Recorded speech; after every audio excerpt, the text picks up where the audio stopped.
what duty I owe to my platform.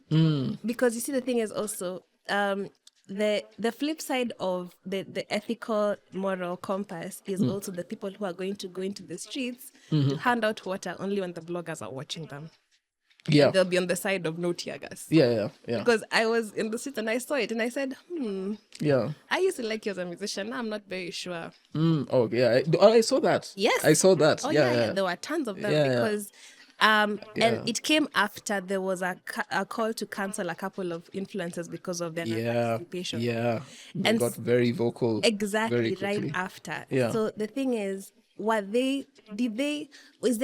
is there space for, and this is me just, I'm spitballing, is there space for us to just acknowledge that some people just do not want to participate and that is okay? Or do we just now outrightly label them as an enemy?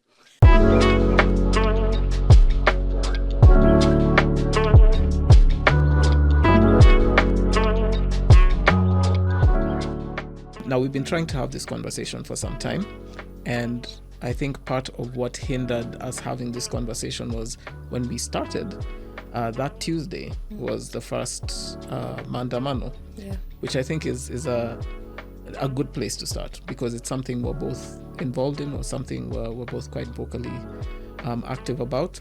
And I think it's also something that touched on artists and creators in a very it polarized people and it got them speaking up. So I want to start there. I want us to talk a little bit about creatives for change, creators for change, and basically what the role, maybe let's start with what the role of art and artists is in driving and galvanizing social change and what's been happening recently with things in Kenya. Yeah, so what your thoughts are on what the role of art and artists is in that space? Artists have been called the voice of society, the mirror of society, a reflection of the times, by Nina Simone. And so the thing about the role is also the obligation stroke the duty. And the acceptance of that duty, if at all somebody wants to accept that duty, because there is the perception that as an artist you are supposed to be the role of society, the mirror of society, you're supposed to be the voice. So the ideal is that you are talking about what's happening within your creative medium, whether it's music, whether it's film, whether it is animation. That is the ideal situation, that you are speaking on issues that are affecting society at the time they're affecting society, and that you also have an opinion that you're expressing. You're not just saying this is what's happening, but you're also expressing your personal opinion on this, because you are in the currency and the business of expression of your own individual thoughts as well. So there's that top level, and then now there's the question of, but does every artist want to be a reflection of society? Is it a duty that we impose on them or impose on ourselves unfairly, without also, because some artists want to just create vibes, they want to just have fun music and that's it, or create whatever they want to create. So I think it is the introspection of the artist and what they are moved to do with the tools that they have, with the info that they have, and with the, I guess, conviction that they have of what their place is themselves in society. Yeah. First thing, love Nina Simone, and I love that quote. Around the same time, no, not same time, way before that, but Malcolm X had a quote on specifically the obligation to speak up. And it wasn't tied to artists specifically, but I'm sure you're familiar with it. It's just the idea that we all have a moral and ethical imperative to speak up, because silence is worse than violence. And the idea that if we don't do it, especially when we have a platform, then we are kind of also neglecting an ethical obligation. I'm very split on that, because the revolutionary side of me agrees, but then the side that wants to be able to say, okay, you have freedom of speech and expression. So where do you stand on that ethical dilemma? What's your feeling, both as an artist, but then also as I guess an analyst of the space and like Yeah. a commentator on the space. It's a multiplicity of thoughts around what a platform is, what duty I owe to my platform. Because you see, the thing is also the flip side of the ethical moral compass is also the people who are going to go into the streets to hand out water only when the bloggers are watching them. Yeah. And they'll be on the side of no tear gas. Yeah. Because I was in the street and I saw it and I said, Yeah. I used to like you as a musician. Now I'm not very sure. Oh, yeah. I saw that. Yes. I saw that. Oh, yeah. There were tons of them because...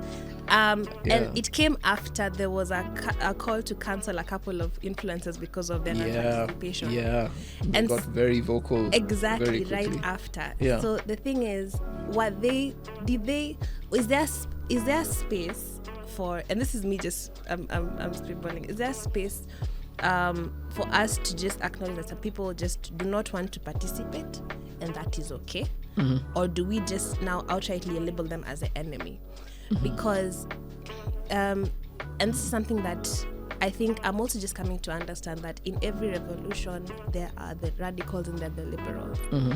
And the radicals are the ones who are going to be on the street, the ones who are going to be getting the tear gas, the smoke, the water thrown at them, and they're the ones who are going to be fighting back and occupying parliament, because now them it's just action.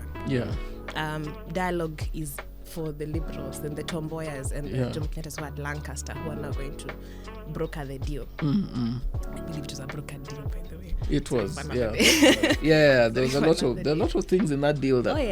Anyway, sorry for another day. Yeah. But those are the liberals now who are going to be,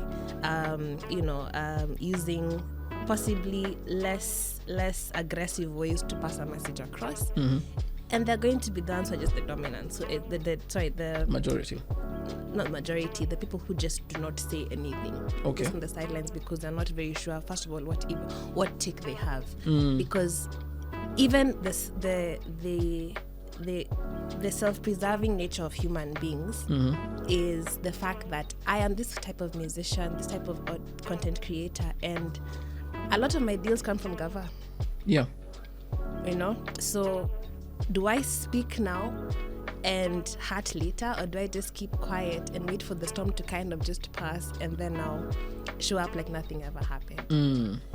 So it is, I can understand where all factions are coming from. My specific bias, of course, is the fact that I want to use my platform to influence or to educate or to empower or to even just speak. The very basic level of it. So I think it's a personal bias kind of question. Okay. So there's two pieces. The first one is the right to not participate and to just decide that this is not a conversation that I want to get involved in. And I think the thing with that is that, from just the ethical discussion standpoint, it comes with its consequences. Absolutely. The same way speaking up might mean you get demonetized on the side of the brands or the government or whichever type of person chooses not to work with you, is the same way that you should expect that some of your audience is going to demonetize you should you choose to not participate. So you can't sit on the fence. It has to be one of those very active choices where you just decide, as XYZ creator, I nearly said a name, but like as XYZ creator, I'm just going to go and post photos from a wedding during this time, right? And then there's the side of the authenticity. This is not what I do, right? This is not how I talk.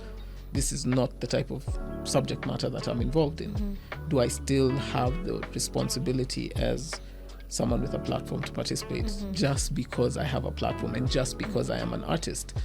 And the way I've tried to analyze this is that there's some people who are authentically ignorant. It's not a diss, but it is a genuine, ignorance by its strictest definition. I am choosing to avoid this because I'm not equipped to handle this. And again, it comes with the implication that if you have decided that this is your definition of who your true, most authentic self is that I'm not a person who can talk about basic freedoms. You are authentically ignorant. Yeah, so I kind of sit on that fence where I'm like, you can choose to do it for the authentic reason, you can choose to do it for the selfish reason. Either way, it comes with a label. Yeah, and a consequence. Exactly. Yeah. I think it's valid. Okay. Somebody would want to be ignorant by choice. The thing, however, is we're all ignorant by choice until it hits close to home. Oh yeah. We're all it doesn't affect me until it affects you. Yeah. And right now, the thing is, it's whatever is happening in the country is affecting everybody. This is the one time something happened in the country has really and truly affected me, my mental health, my career progression, my family. Yeah. It's touched on every aspect of my existence. Yeah. Finances, health, everything. Yeah. And so if you're choosing to be ignorant at this time, whereas I respect it, yeah, I question how long you can be ignorant for until you start feeling the actual pinch of it, or you acknowledge the pinch of it, because at this point in time it's a utopian existence. Okay. Because you're waking up, you're going to use a matatu on a Tuesday. First of all, there are no mats. Yeah. Or you're getting into town. Yeah. You may experience tear gas, and you have this client order that you have to give out. Yeah. You might have to go to River Road to print some stuff. So the goons are, you're being affected. So now you are just literally choosing, expending so much effort to be ignorant. Yeah. It's not sustainable. It's not sustainable, but I also look at it like there's the group of people, and I've interacted with a few of these, and these are the ones I put in that authentic group, that fall into either one, they're so removed from this because of the setting they live in, working remotely, having a salary that's paid by a multinational, so like they're not really being touched by this, but they're very active on social, and so they see us complaining, they see the Watus complaining, and they just go, oh, gosh guys, stop complaining. Let things just go on as it. Yeah, like, my goodness, just have a dialogue. Pick a leader and make a, what are you doing, right? There's those people. So privilege, but like the privilege is part of their identity, and as a result their ignorance is part of who they are, right? There's a second group, and these ones tend to be the older generation that I can tell by that mild scoff that you've encountered these ones who are just frustrated with like the entitlement of these two generations, the millennials and the Gen Zs, and how they have chosen to express themselves, because it lacks our traditional African values, and why aren't we being respectful of our elders, and why are we talking to our president like that, etc., etc. Now, purely from an ethical consideration, is this the right thing to do? I don't think it is, but what they have chosen to do is to stay true to their values themselves. And their values dictate that they shouldn't understand what we're going through. It doesn't really matter that like you guys are being killed out there just because you said stop stealing our money. You need to stop disrespecting the president because that's more important. Or you need to stop shutting businesses down on Tuesdays and Thursdays because I'm losing money. And you've picked a side. But at the same time, like we said, I think it comes with the consequence. Now, there's the people who are deliberately ignorant. Those ones I don't understand. There's no excuse. I'm not qualifying you in this space. You people, you're as the Gen Zs, you're with the ops. You're on that side. You're with them. At this point, if you've chosen to very actively like walk past people, and you saw those during the protests, people who would actively walk past you and just like continue doing what they're going for a meeting at Kilimanjaro in the middle of that street being tear gassed as people just across the road are giving like medical attention. It's mind-blowing to watch.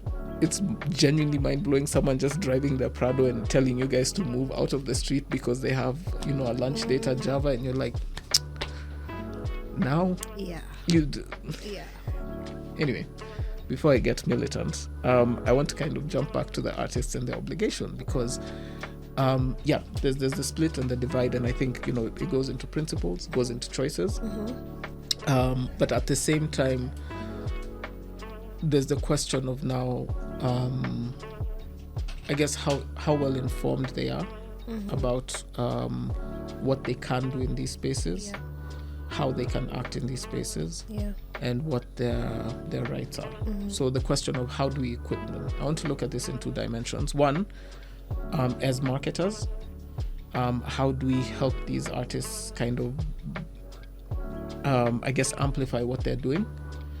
Whether it's through strategy or like, I don't know the how we can do that. So it's just an open conversation. And then two, from the legal standpoint, how do you help these guys create in such a way that they don't end up getting, they don't end up getting thrown in the back of a truck for inciting, or I don't know what charges they're giving people now as they arrest them. Oops. So yeah, the question there being, how do we equip creators to be able to create change impactfully without putting themselves at risk? Yeah. It is abduction. For all intents and purposes, it is abduction. Illegal detainment. How to equip the artist? I feel there's many approaches. So there's the approach of the putting out a lot of information so that they understand what their rights are. Not just as an artist, but as a Kenyan citizen. So you have the right of expression, you have the right of association, you have the right of there's the point at which now the artist also has to take that extra step to inform themselves. So going into the law, going into even ChatGPT and just asking what are my rights as a Kenyan citizen, and then now my rights as an expressive Kenyan citizen. So now you're looking even at just what the provisions for media are in case you are somebody who creates media.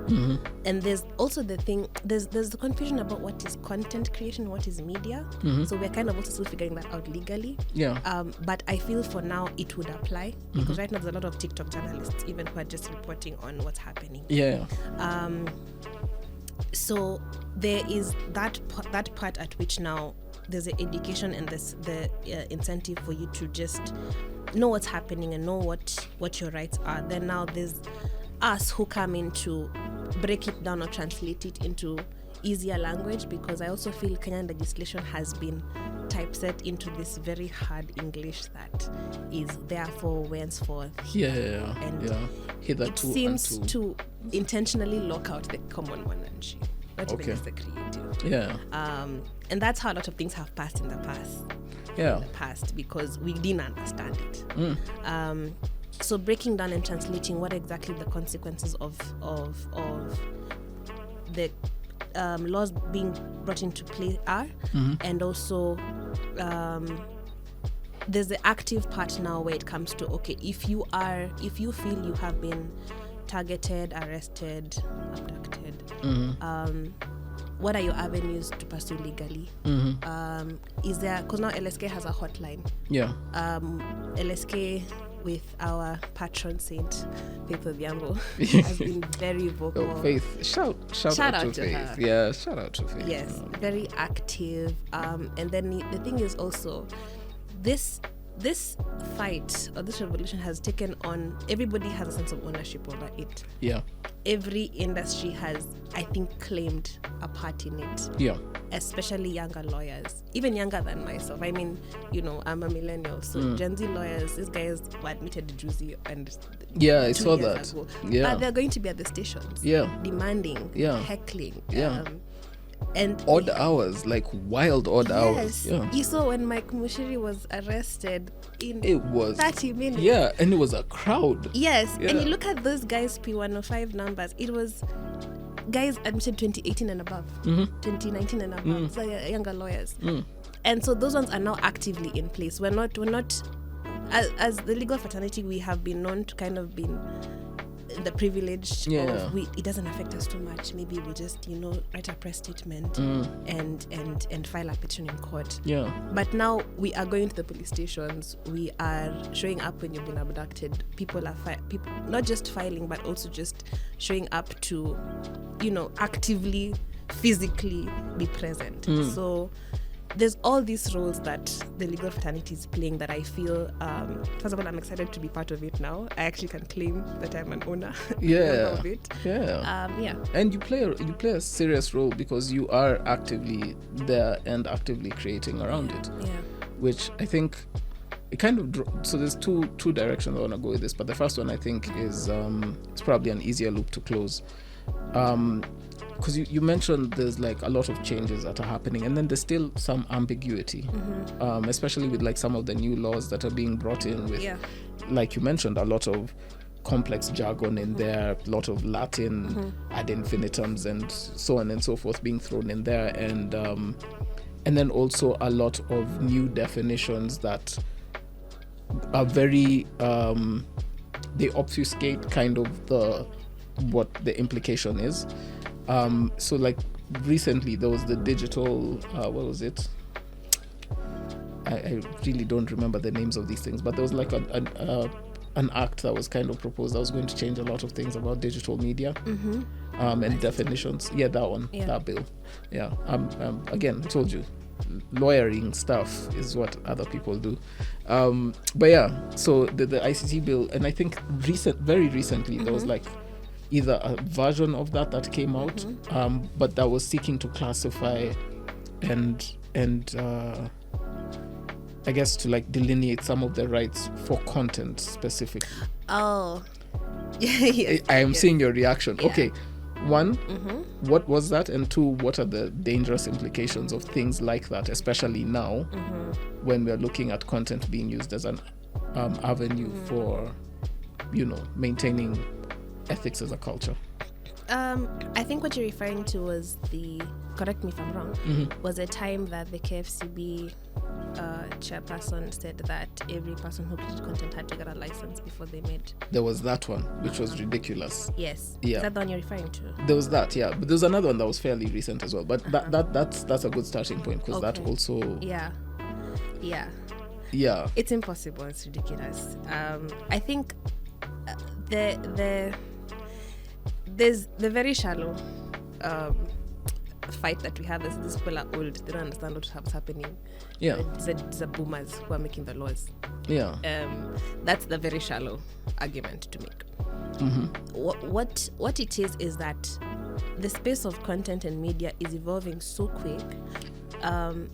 The space of even just tech content, they're kind of now getting into the same kind of realm, so that when they're talking about the ICT bill, content is affected. When they're talking about the film policy, technology is affected, and we're all trying to figure out, where do we place these, or are we able to now place this in isolation, or do we have to now consolidate all of these things into one act of parliament?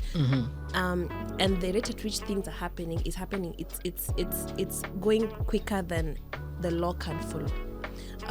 So at this point in time, I think the ideal situation would be now to just, first of all, understand the space in which these laws are being made, because a lot of times lawyers, policymakers, we rush to regulate before understanding. Yeah. We want to now cage it and box it so that we can understand it, and yet we haven't learned it. Actually, let me pick up there, because there's something there that I think is important. Okay. Wait. So there was a question you had asked. So I think. Oh yeah, the question was basically like with all of these changes, like one, what is the danger inherently in like these definitions being set up and people not understanding, and then two, what can we do to kind of protect these creators and facilitate and support them so that, as these bills keep being proposed, as these ICT bills keep being snuck in, as Kenya Film, whatever, KFCB keeps doing these ridiculous things. What's our recourse to be able to make sure that we protect our creators, protect our artists, protect the people who are driving and galvanizing this change? So like as you're mentioning, these things are moving a lot faster Yeah. than people can keep their eyes on. And Yes. you sit on both sides of the fence. I do. So you sit where you're watching this happening very quickly and trying to figure out regulations so that you can be a participant in the space. But you also sit on the side of the creators who are driving this runaway train and don't want to be regulated. Yeah. Because why are you regulating my expression? It's a tough place. It's not really tough. It's very interesting. Okay. So from the lawyer side, how do we protect our guys? How do we? Yeah. Our guys, I'm on the artist side. Okay. Yeah, blatantly. Okay. I'm biased. That was very clear. Yeah, I'm biased. Very Yeah. clear. Like I said, understanding the space before over-regulating. Okay. And understanding to actually understand. So we kind of understand it from a top level where we're like, okay, we go to Google and ChatGPT and be like, what is a content creator? Okay, so we understand that from that aspect and then we move with that. We at this point in time, lawyers in this space, I feel like it is a hard consideration, but we might have to also take up these courses and learn media and learn music production and learn film so that we can fully truly understand. Yeah. 100%. Yeah. Yes. So that now we are coming from a very, very informed point and we are part of the conversation, we're part of the community. So that we are pushing policy that is advantageous and not stifling, does not stagnate, does not disadvantage. The other thing is also being more actively participant in these conversations about the amendments to the bills and the amendments to policy. Because right now, there are about 3 or 4 bills that are hanging that affect the creative industry that we're not pushing hard enough. And the funny thing is, at this point in time, it's a bit of an oxymoron because we're trying to fight government. So we kind of also, it's an attention shift that is always happening. Do we fight for our rights? Do we fight for MCSK and the policies that affect MCSK? Do we fight for the finance bill? So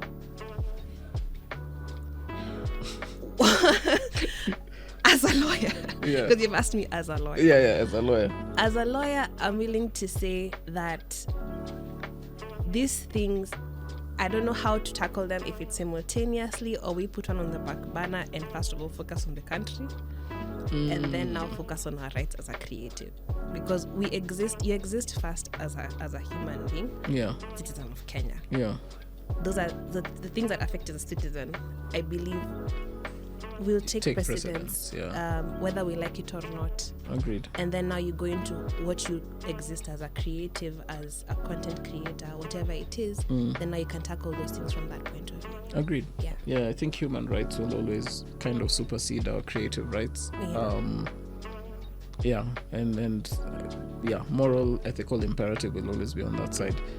But there's one thing I found out recently, because I think after the KFCB sent out those letters, and I was really curious about it. I talked to a lawyer. We talked about him.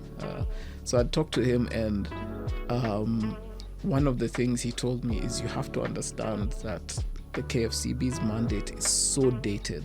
Oh yeah. And so old and so just archaic. It does not belong in this, let alone like this context of digital, in this century that we're in. We need to really find a way to like bring it up to some sort of relevance or just create something different. Completely. Yeah. Where do you sit on that? I agree. KFCB. So I recently learned that a lot of the film and creative policies at that time were to stifle creativity. That was anything that was the word I'm looking for is gone. Okay. That questioned Subversive. Government. Oh, okay. Any theater, any film production, anything that questioned government. Yeah. That was to stifle that, because this is a policy from the 80s. Yeah. A lot of the times when thespians were also very active in speaking about social ills and government ills and things. I remember writers, poets were getting deported left, right, and center, seeking asylum. Exactly. Yeah, that's why we have so many like renowned artists who are like away in Germany and stuff. Yeah. Yes. So they couldn't exist safely here because of policies and bills like that. So that was what, of course, the preamble of the act says is to regulate and to classify and things like that. But if you look at the spirit of what the law was, why the law was enacted at the time, you can see from the implementation of it was that it was to stifle. The law does not even know what content creation is. It hasn't defined content creation. Yeah. What has happened is that there's a bill in place that again has been on the back burner at the back of the shelf for I think 5 years, or the film bill. There's an actual film bill that's supposed to consolidate all these film bodies into one. Kenya Film School, KFC, KFCB.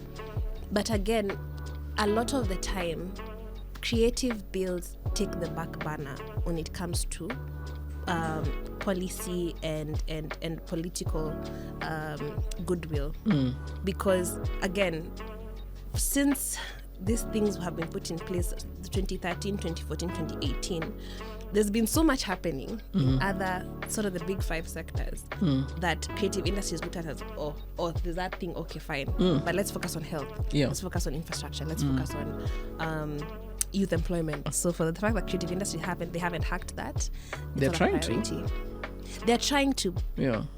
But they don't understand it, because you see, even just the fact that a whole revolution is being organized in the digital space, and they're still wondering who is the leader. Yeah, which also, anyway, it's one of those things where you wish you could explain, but then you also don't wish you could explain. Yeah. The mystery of it kind of works in our favor. Yeah. But we can't be mysterious for too long also, because a lot of nuances start to crop up that also could work against us. Yeah. And then arguments start being made for like policy to impinge on that. Exactly. And then precedents from other countries would be used to kind of combat it and defeat it. Yeah. There's a discussion as well, and this ties to now something you do, around then the need to kind of work around those structures to be able to deliver meaningful change, right? So I'm going to read a small quote as we discuss now what you do. Okay. Yeah. This quote I have stolen from your LinkedIn. Sure. I was looking at the description of culture shift, and this is tied to art law. Yeah. And one of the ways you described it. So, first off, what is art law, Kenya? Just for the people, for everybody else who hasn't been stalking you for months. Okay. Art law Kenya is, I feel like we're changing into a movement. Okay. Slowly. Yeah. We are a community of artists and lawyers. And artists are anywhere from, if you express yourself, we consider you an artist. In any medium, that is. Who are impatient, sort of, with the way things have been moving in the creative industry in this country, and want to, however small, however big, make a change. Okay. Within this community, because we've just talked about the fact that a lot of creative bills are on the back burner. So within this space, it is a little but big space that we exist in, where we want to push more conducive environments in the way that we know how to, as artists and as lawyers. Yeah. Okay.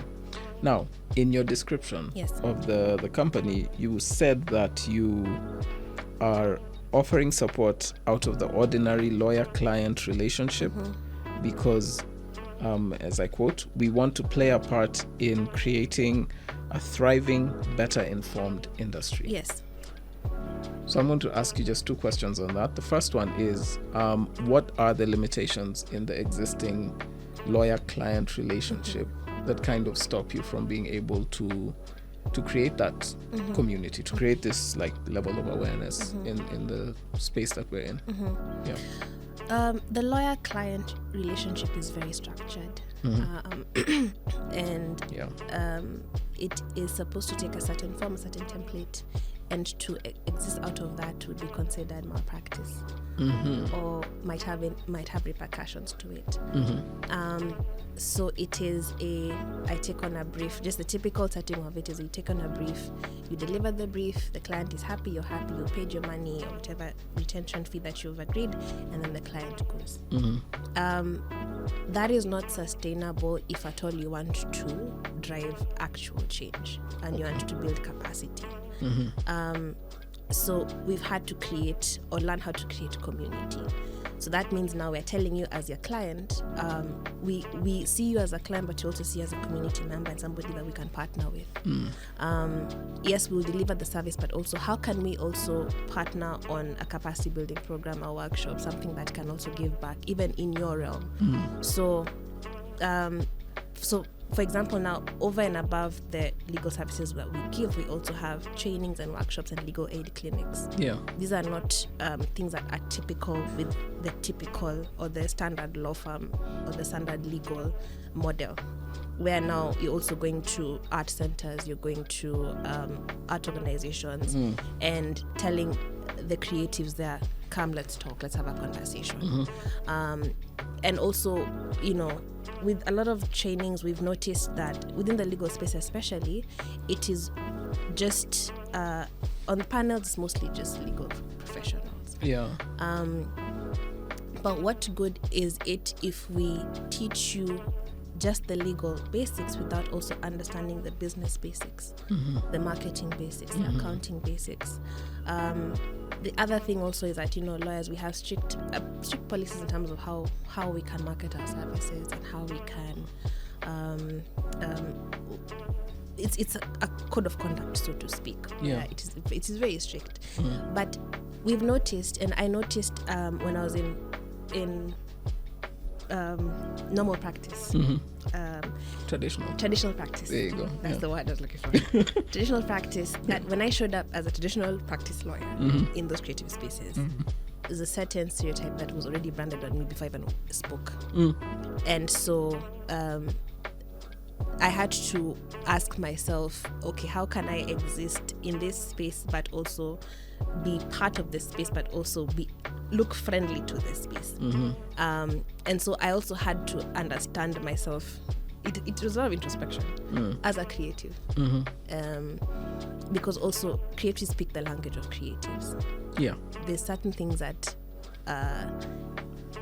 in the creative space are normal lingo that will not be normal lingo in the legal space. So just embracing the creative side and just think, okay, fine, you know what? In these spaces, if I have to get into space, I have to exist as well. Okay. And I think there's something like critical you've touched on there, because I think part of that stereotype comes from that you're, in a lot of ways, you're not speaking the same language.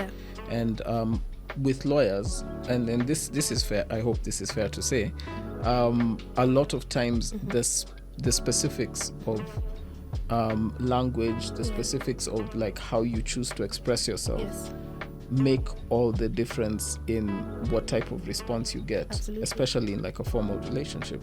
So if you come in and say something that has no legal definition or precedence or whatever, it's not about the implication of the meaning or what you're thinking or feeling as a creative. And in a lot of the art spaces, some of your ethics is emotional in terms of how you express it, right? So it's not even about the rights necessarily or the justification as much as it's about the means of expression. And there's a breakdown that happens when one person perceives the other person one way, and then the other person perceives this person, and then they try to have a conversation about, I feel like I'm being wronged, and this is why I'm being wronged, and you're told, well, technically based on what you've said. It's interesting. It's a dicey one. It's a right? very dicey one. Because you have one person who is trained not to express and the other person who's trained to express. In the same conversation. And that unless they meet at a certain midpoint, they're not gonna see eye to eye. I want to shift a little bit to your other ventures. So outside of like legal and stuff, You mentioned the music side, which I told you I'm like super interested in because I have a history there. Okay, so maybe let's start there. Okay. What do you do in that space? How do you act in that space, whether it's from work with ADMI, I guess the content I've seen there, to the music management, education, training, and your own artistry as well. Just a snapshot of what you do in the music space. Okay. In music, I exist as both creative and support. So creative would be singer, songwriter, performer, recording artist. Internationally, I sing. I write my own music and I sing it and I perform it and I record it and I put it out. As support, I train. So I taught at ADMI for 5 years as a music business lecturer, music business and ethics. I also consult on music business for artists, for artist managers, for record labels, for publishers. And then there's also the entertainment lawyer now. So there's the music business and there's the entertainment legal kind of, again, it's support. So those are the two capacities in which I exist in that space. Now, you mentioned music business ethics. Fair to say, not an industry that is ethical. I was going to say like known for its ethics. And a lot of this usually is at the detriment of like musicians. Yes.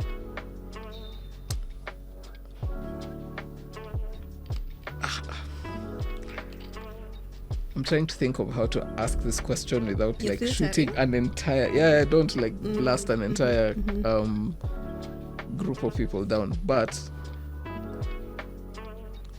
whose responsibility is it to try and bring back some form of, at least in Kenya, some form of like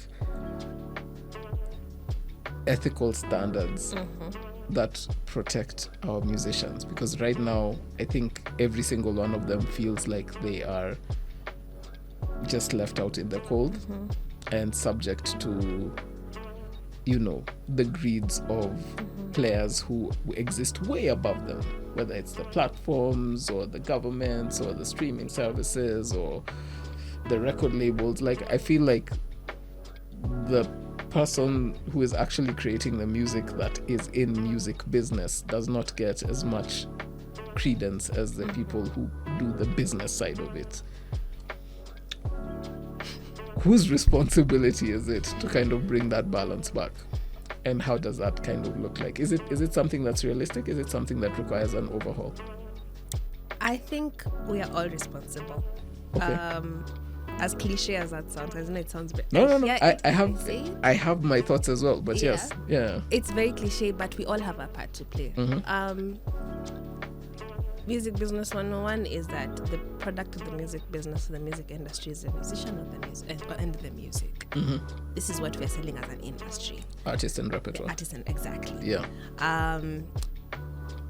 And then you have the kind of players who exist to support that. So you have the other creatives, you have the performance avenues, you have the business support and professional support. The whole chain, the whole ecosystem, the whole value, we all have a part to play in how, in what our standards are as individuals within this space. Right. But the thing is, standards are subjective. That's a problem. Because we don't have a model that we can look up to and say, this is what we need to aspire to. Because the American music business system is already, it's very questionable. It's trash. Exactly. What you consider our big brothers in this space are also very questionable. The UK, America, they all have their problematic tendencies. Yeah. Streaming as a whole is a very, very silly economy. True. Yeah. True. Genuinely, you can get 1 billion streams and make $40,000. Or in Snoop's case, he had 1 billion streams and he got like 6,000 after everybody got paid. Which is what? That's wild. That's right. That's wild. That's robbery. Yeah. Yeah. That's not even an appearance fee. But that's the thing also. So I feel a lot of problems that we have as an industry are because also we have declared and certified that these guys who are from the Western regions are doing it right, and therefore we need to borrow what they are doing. Yeah. I've not seen a model that has worked for us that we've created by ourselves. Okay. All the way from archiving music all the way to creating the musical, it's the whole chain, I feel, has been very disingenuous to the African narrative. Okay, that's fair. Yeah. So that's, of course, now that's a very philosophical way to go about it.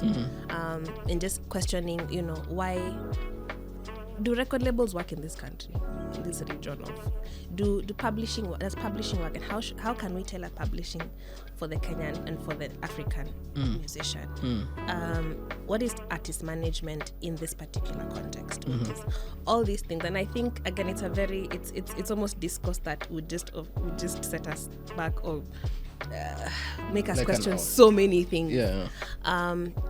But we all have a part to play in this industry. From wherever we stand, we each have a part to play. The musician, because also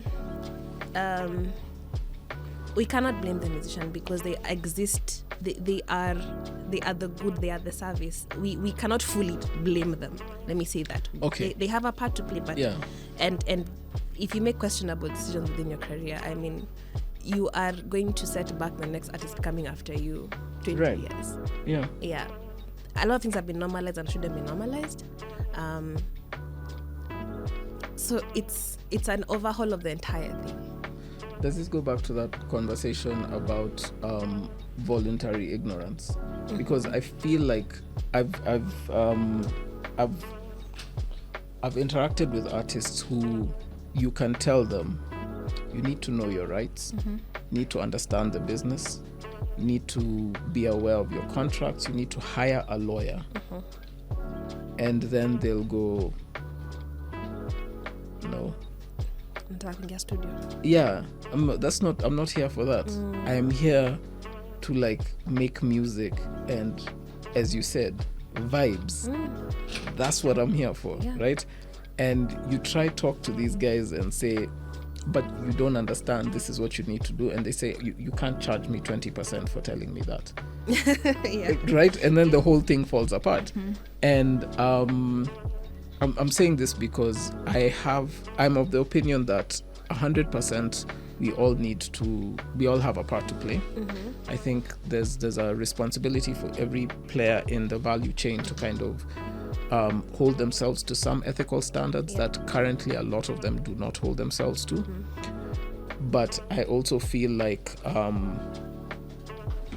in the same way we're talking about, the responsibility of Kenyans standing up for themselves, artists standing up for Kenyans when things are bad, the people who are the most affected are the first ones who should be not just speaking up, but effecting whatever change they can, right?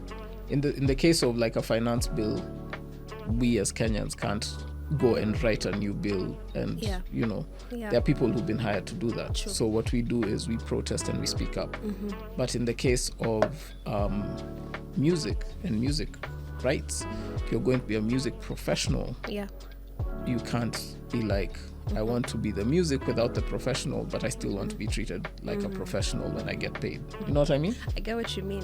Yeah. I really get what you mean. Yeah. The question I was asked, and I actually took me back, was, are Kenyan musicians professionals or they're just hobbyists? Yeah. No, I mean, and this is the thing, because there's amateurs and there's professionals. And amateur, just to be clear, amateur in the strictest definition does not mean that you're bad at what you do. It means you do it for the love. Yeah. Professional means you're doing it as a job. Yes. And you've put in the work and you've studied it. Right.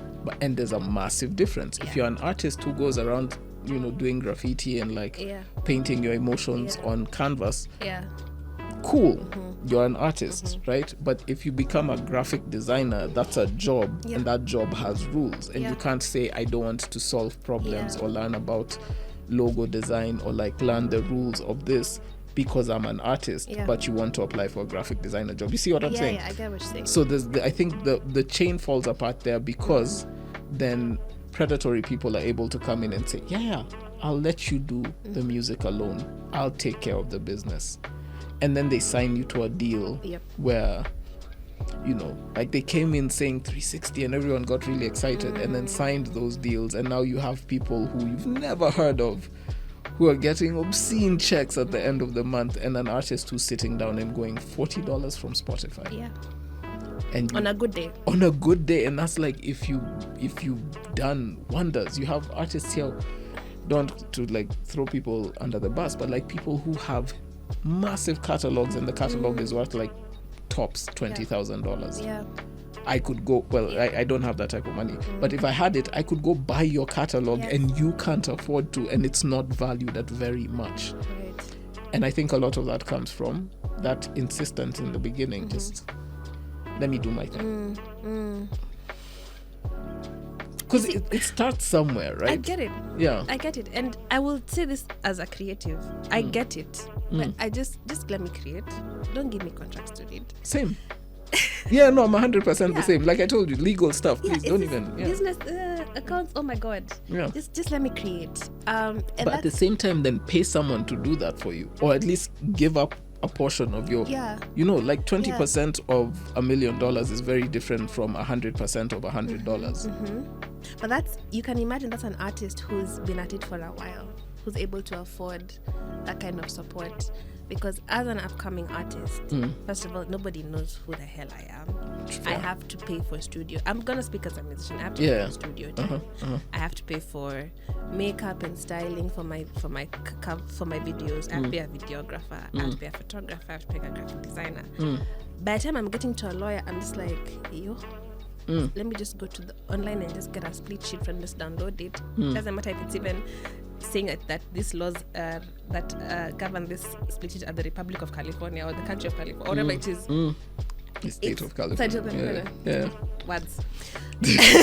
I've seen a few of them. Yeah. So it's a lot to think about, because I don't know what I don't know. That's true. I don't know what I don't know. Yeah, you can't know what you don't know. We are a bit privileged because of even just the education that we have, the exposure that we've gotten. Most artists, a lot of artists are not as exposed, unfortunately. But then again, it boils down to, will I just sit in my ignorance, or will I actually do something about it? And ignorance again is relative, so before they cancel me. No, it's true, but it's true. And I mean, again, ignorance by its strictest definition is not it's not an identity, it's a choice. It's choosing to not get involved in this because this isn't what you do, and that's fair. I'm ignorant about lawyer things, but there's someone who handles law, you know what I mean? You pay to do that. Hopefully like, you're paying. Well, I mean, we are losing lots of money there, but so it is a catch-22 where I have to exist as an artist, as a marketer, as a graphic designer, as this. And the thing about creativity is also a very lonely process. It is. And also it requires time and certain a space of mind that, when disrupted, actually affects your creativity. So when I'm in the studio and I need to create a project in a week, I'm in the studio for 6 hours a day, let's say Monday to Friday. By the time I'm coming out of the studio, I've expended so much emotionally, mentally, that you tell me about a marketing strategy, you would have killed me. You have shot me in the foot. Because, and it's that thing of, because I am in the business of expression, I am, a lot of times I'm mentally and emotionally drained. Because I'm saying something, I am having to dig deep and figure out how I feel about this thing. So by the time I'm getting to something that looks like black and white or paper, I'm just like, that doesn't make any sense to me. I get it. And like, one of the things I think with almost any professional context you find yourself in, and again, this goes to the professional side of it, is the survive, thrive, be alive thing. Because you need to survive. You want to thrive. And you kind of need to feel alive. Like, there's a certain part of it which is passion, a certain part of it which is just being able to practically execute, and then there's the purpose side of achieving some sense of success. and you can't operate with 3 empty cups. It's true. You can barely operate with True. one kind of full cup. Yeah. So I 100% get it. Like there's just to be clear, Yeah. the fact that the responsibility falls on the artist is not something that is to say it's their fault. Yes. It's that there are a lot of predatory people who Yes. can see the potential Yes. in 100,000 streams, Yeah. but they've architected this system in such a way that you will never see that potential. Yeah. In your best case, Yeah. $600 a month. And that's now where you have to understand where my money is coming from. Is it just streams? Is Yeah. it because even Beyonce doesn't get that much from streams? Let me be honest. Yeah, if you see some of those splits, like I really wish, please, if you're interested, go Google how much people actually get paid by Yeah. Spotify. If Taylor Actually get paid, not the top number they Right. put. Yeah, If Taylor was even removing her whole catalog, yeah, that CEO had to go and talk to her directly and be like, listen, please put back your catalog. yeah, An artist that big, yeah. Sembuse a Kenyan like me, You see what I'm saying? but again, understanding what your income streams are. Most artists get most of their money from sponsorships, endorsements, and live shows. Yeah, performances are huge. Performances, exactly. So there's also the artist development angle of, okay, fine, I can sing really well. My music in recorded studio sounds really great, but can I put on a show? Can I get booked for the next Blankets and Wine and the Korogas and I don't know which other live shows are there in Kenya right now, but yeah. Yeah. Don't ask me. I've not been outside for a decade. You know one thing there on artist development, I think, like you mentioned earlier, there's the musician and there's the music. Yeah. As a product. Yes. I realize this veers away from the ethical conversation, but like one of the things I think for musicians is just understanding that you can build value in both those things. Yes. So it's not, you don't just have to release, Yeah. stream, perform. You can grow the value so that, because some of the artists who are paid the most here release the least music. Right. Because you built a catalog, you Yeah. found out how to structure that, you licensed music for different things, you get paid off those different things, and then you look at his streams versus somebody else's, Yeah. not the same number, Yeah. but then when you look at his revenue Yeah. versus someone else's, Yeah. Yeah. there are people who've learned to game the system, and sometimes you have to really decide how much you want to be able to do that. Yeah. Because there's value in it. I think I'm biased because I'm pro artist, but I'm also business strong.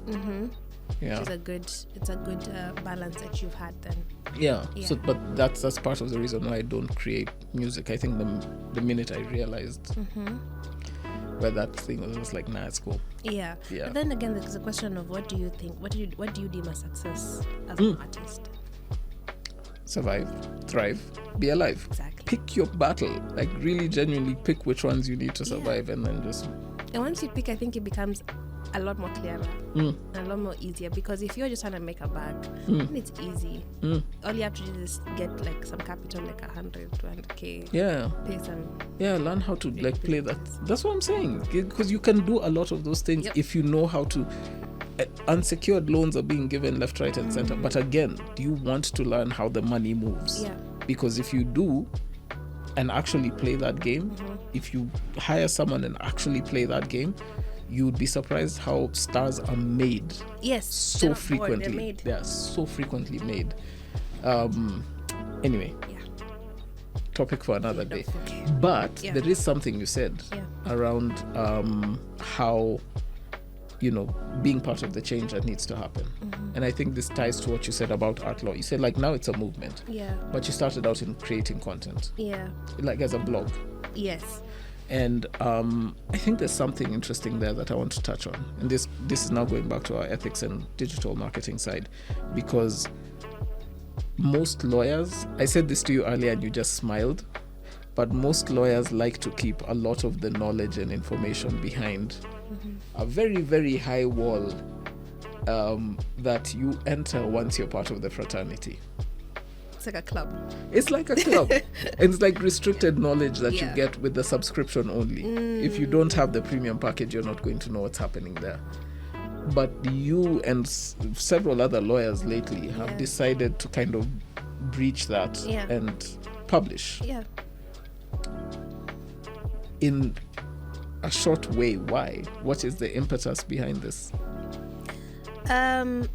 Looking at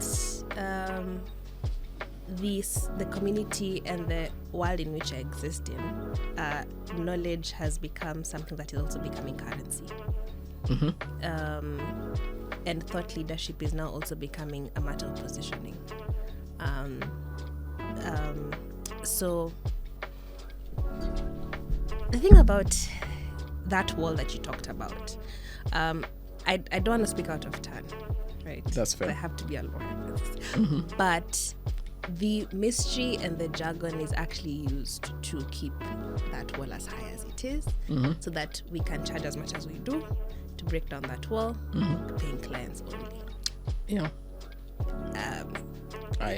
It's very interesting because we actually are also mandated by law to maintain certain principles by which we act. Okay. For example, we have the advocate's remuneration order that we can only charge a certain amount of money for a service that a lawyer gives you. Going below that is actually an offense. We can be tasked for a claim of malpractice. So, for example, a land transaction, securitization, whatever it is this and above. I've seen that before, and I thought it was made up. No, it's true. Okay. It's not free market for us. It is. Again, it's a very interesting thing because we are trained almost militantly. So this is how you act, this is how you talk, this is how you behave, this is how you treat the client, this is how you charge. So we go in very tunnel vision. So by the time you get into the profession, you realize, things are different. 7 years have been, it's almost like what was the 7 years that you were taught law is very misplaced in what you're existing as right now as a practicing lawyer. So there's that wall that has been very well protected and has been said to serve a purpose, because the purpose of it was to keep the profession noble and, go back to the tenets of why it started, where it was now. I don't want to go back all the way to where the legal profession started. Yeah. It was a matter of fighting for rights, prosecution. There's even a principle that everybody deserves representation, so you cannot turn away a client and things like that. Yeah. So there's the things that have been have contributed to that wall being that high. Okay. Yes. Is trying to think, is there an ethical reason that that wall should be there? The law wall. The wall. Yeah. The ethical reason was to maintain some kind of code of conduct. You see how if you whip them into play long enough, that's all they know. Okay. So it's a quality control measure. It's a quality control measure, but this is a quality control measure that is dated, unfortunately, because now, for example, I'll speak creative industry because I mostly work creative industry. I cannot expect to get clients if my clients don't even know what they don't know. That's fair. If they're given a contract and they're told to sign and they don't have the presence of mind to be like, I need to have a lawyer look at this, they'll sign. But if you create content and say, listen, I have a blog post out, I have a YouTube video out, I have a podcast telling you, please, even if you won't come to me, just look at these 3 clauses and make sure they're correct. I give you the thought to think, oh, okay, maybe I need to look at this a bit more keenly. And then now where you don't understand, at least you understand there's a big brother or there's somebody who you can talk to, who can help with this. So that's why even we extend the legal aid clinics about 3-4 times a year, where maybe you don't have the resources to come to me personally or to come to Art Law, but you can, that contract can wait for the next legal aid clinic, so I can just come with it and just sit with you. Okay.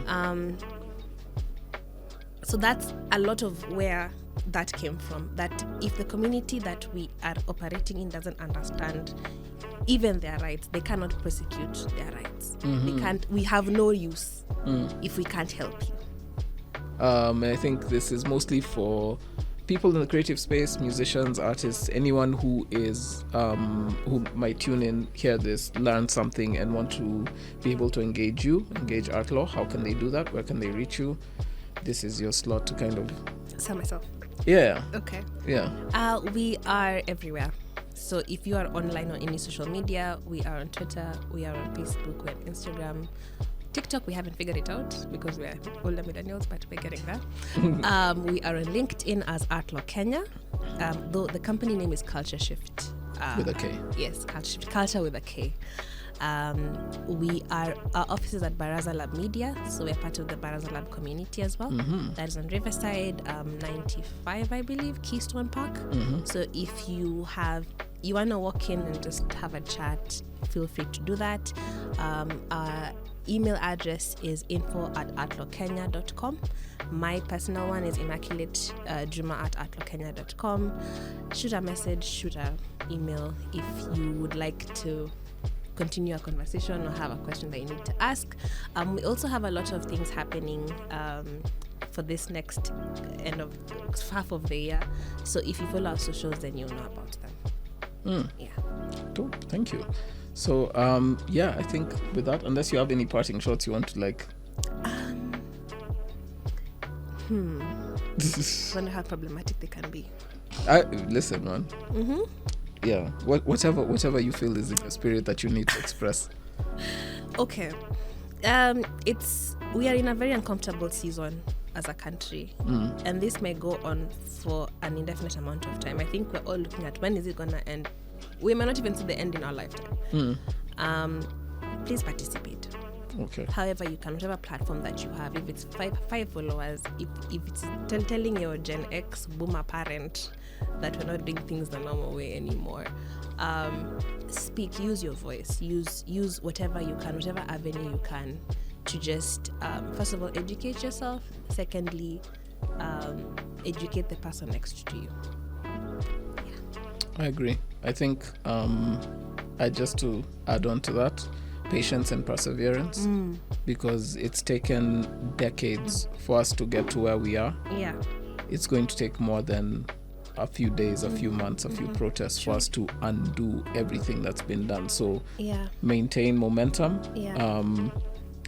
The road is long, but we can make big strides if we do them together. Right. So maintain momentum, stay together, stay focused, and stay tuned.